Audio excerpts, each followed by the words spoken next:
Welcome everybody to a look at a new 4K release from Vinegar Syndrome, and it is a limited edition one, and it is 1959's The Man Who Could Cheat Death. So this is directed by Terence Fisher, who has seen 20 other films from, easily one of the most prolific horror directors that I've seen films from. Although he didn't only direct horror films, but he also directed lots of Island of Terror, which is also a pretty decent sci-fi creature feature, as well as Sword of Sherwood Forest and Four-Sided Triangle. And this is a horror film though, clocking in at 83 minutes long. Stars Anton Diffring, who was also in Seven Deaths in the Cat's Eyes, The Heroes of Telemark, and Zeppelin. Although this is probably the only leading role film that I've seen from him, he's usually more of a supporting actor. Also stars Hazel Court, who was in The Mask of the Red Death, The Curse of Frankenstein, the 1960s version of The Raven, The Premature Burial, and Devil Girl from Mars. And finally, Christopher Lee, who I've seen in 55 other films. If you want to know about any other films that I've seen from him or even own, then look at my Halloween special that came out a few days ago. As yeah, I've talked to death about him recently, as well as obviously because he was also in The Curse of Frankenstein, which Hammer released also on 4K. So having plenty of films this year from starring Christopher Lee in 4K. So yeah, it's pretty cool. So yeah, Dr. Bonner looks about 40. He's really 104 years old. And in 1890 Paris, he maintains his youth and health via periodical gland transplants from younger, healthier human victims. So while watching this, it did feel like the plot was familiar in certain respects, and it turns out I was correct, as the screenplay is based on the play The Man in Half Moon Street, which was made into a film back in 1945 under the same title, and it is actually a film I've reviewed in the past, I think about 2 years ago now, as Imprint Films released that on Blu-ray. So yeah, did feel a little bit familiar. But that said, this was able to be its own thing, and it is decidedly different in terms of tone and the way it is filmed, as this is more violent than that 1945 film and has that typical Hammer production. It's also in colour, whereas The Man in Half Moon Street was in black and white. Um, so yeah, the cast is also great. The pacing is on point. It is well shot. The production is solid. It looks lavish despite its low budget. Apparently, only cost about £84,000, which is really not all that much at all. The plot is predominantly engaging, and the ending is overall satisfyingly done, albeit not as shocking as the censors at the time might have you believe, because this actually had to have cuts to it to get an X rating, and an X rating is basically the highest rating you could ever get back in the 50s and 60s. So yeah, they even had to cut it. Not entirely sure why, because it's not overly violent, the ending, but it is a decently satisfying one.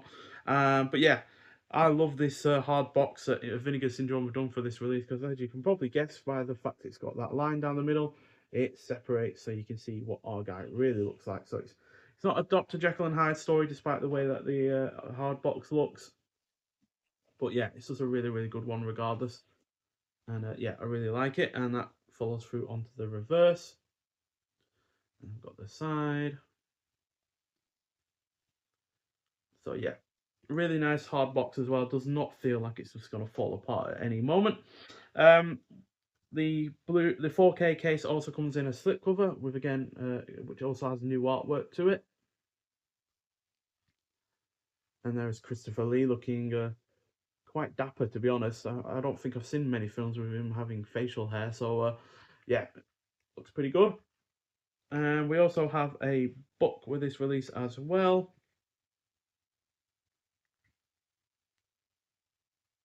And inside, we obviously get shots from the film, and we also get Hammer Horror in the Rue Noire by Adrian Smith. And this is red text on black background, which makes it a little bit hard for me to see personally, because my eyes are just completely shot, and yeah, it's not the easiest to read, to be honest. Um, so yeah, I'd have to read that in a proper highlight, well lit environment, to say the least. Then we've got Cheated of Death, a conceptual Hammer horror by John Deere. That is a rhetorical question on that one. Like I said, do get shots from the film, and there's Christopher Lee looking as smart as ever. And we also get James Carreras, The Man Who Could Charm Hollywood by Kieran Foster.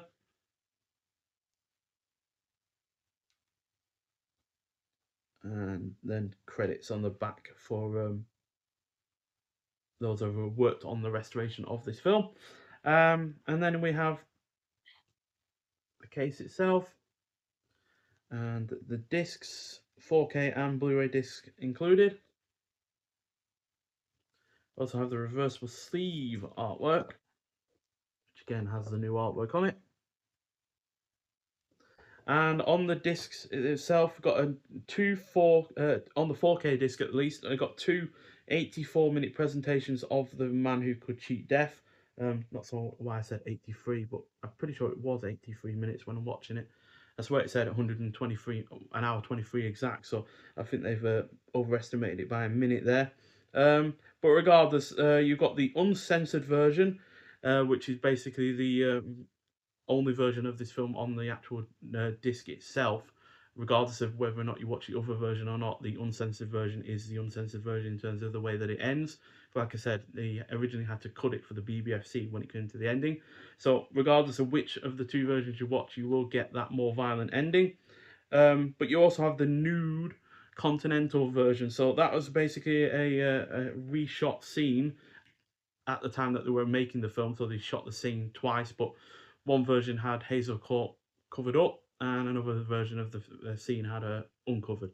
She apparently had to got paid £2,000 for that to do that scene, which, considering, like I said, the budget was only 84,000, is quite a substantial amount out of that budget.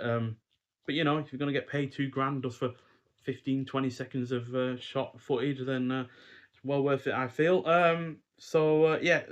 Both versions are presented in Dolby Vision HDR and are newly scanned and restored from their 35mm original camera negatives, with the following sound options: original mono soundtrack, a new commentary track with critics and authors Stephen Jones and Kim Newman, who, yeah, have also been going through the imprint box set collection number 9, Tales of Adventure one. They've been doing all of the audio commentaries on that, so I don't know how they fit it in, considering they seem to do pretty much every audio commentary that I've ever bought in the last few months. Also included is a Blu-ray disc containing everything on the UHD disc, plus the following special features: a hideous concoction that's 26 minutes long, and that's film historian Jonathan Rigby on The Man Who Could Cheat Death. Then The Man Who Could Direct Death, 24 minutes long. That is film historian Vic Pratt and director Terence Fisher. Then we've got Court in Session, 17 minutes long, film historian Melanie Williams on actress Hazel Court. Then The Man Who Can Chat Death, that is 7 minutes long. That's an interview with uncredited third assistant director Hugh Harlow. And then you've got the alternate censored ending. So you can see, I didn't know that there was a censored ending in terms of the special features on this, but yeah, you can see what was cut out for the BBFC to get that X rating I mentioned earlier. So yeah, overall a fairly solid film, 3.5 out of 5. And yeah, the UHD on this looks pretty good as well. It's not the most spectacular one that I have seen, but especially when it comes to the beginning with the credits that are rolling over the footage, because it is quite dark. To the point that I really couldn't see what was really going on, to be honest. Obviously, you get informed what happens later on, but or what did happen. But yeah, it was really rather quite dark, and I couldn't see make out what was really going on. But the rest of the film, once you get past the credits, I do understand that obviously credits are more compromised footage, and it is harder to make them look better, because obviously they have then been had the titles and credits and whatnot put onto that film, and it somewhat degrades it a little bit more. But the rest of the film does look really good, and much better than what the credit sequence looks like. And yeah, definitely a handsome looking film, even regardless of the UHD or not, because Hammer typically put in a lot of effort when it came to their production. So yeah, overall a solid film, a really good release. I really love the physical aspects of this, especially when it comes to the hard box. Vinegar Syndrome do this a lot. Remember they had one that split in half because there was someone that was getting cut or something like that. I'm not entirely sure which one that was again. But yeah, they do seem to do this kind of I would say it's a gimmick, but it's also so well done and so high quality that it doesn't really come across as a gimmick. So yeah, it's just really nice that they do these kind of hard boxes that are a little bit different to the norm. You know, we could easily just do it as a normal hard box where, it just comes out the side and that's it. But yeah, they put in a lot of effort, it seems, and That's why I'm willing to pay as much as I do for these kind of releases, because obviously they are American.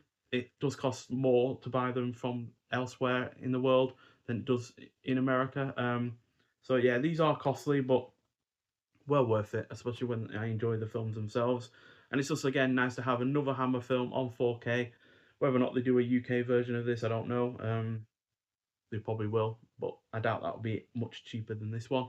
But yeah, it's nice to have another Hammer film on 4K, another Christopher Lee film on 4K, and yeah, just bumps up my overall collection of his films, which I'm really enjoying collecting, just like I am enjoying collecting other films from other well-known actors like Vincent Price and Peter Cushing. So yeah, but if you have seen this film before, I'd like to hear your thoughts on it. But nonetheless, thank you for watching, and I'll see you in the next one. Bye.